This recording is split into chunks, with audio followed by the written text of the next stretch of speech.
Hello students, I am Nitin Joshi from Mansoor International School. In this video, we will discuss first part of chapter 1, resources.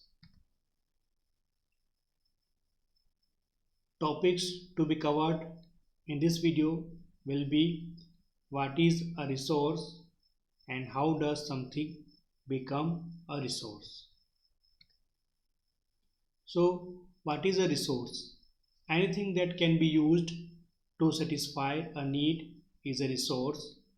So, when we look around ourselves, we will be able to identify many types of resources like the water we drink, the electricity we use, the rickshaw we use, the textbook we use to study, and the vegetable we use. These all are resources. But wait, water, electricity, rickshaw, vegetable and textbook, these all have something in common. And what is the common thing? They all have been used by you, so they have a utility. So in conclusion, we can say the utility or usability is what makes an object or substance a resources.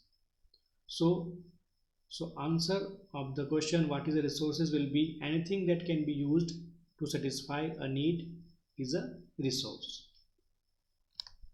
Now in this picture, identify how many resources are there. So you have to pause this video and identify resources. The second topic of the video, how does something become a resource? So the thing become resource only when they have a value and its use or utility give it a value. So all resources have some value. Value means worth. Some resources have economic value, some do not. For example, metal like gold, silver may have an economic value, but a beautiful landscape may not. But both are important and satisfy human need. And whenever we do a discovery or invention, it leads to many other resources.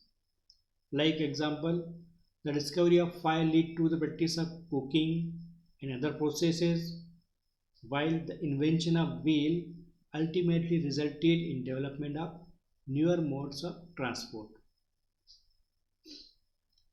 And this is why people themselves are most important resources, because it is their idea, their knowledge, their invention and discoveries that led to the creation of many more resources. At the end of video, we have an inspirational quote from Mahatma Gandhi: "The earth has enough resources for our need, but not for our greed." I hope you understand the topic well. Thank you for watching this video.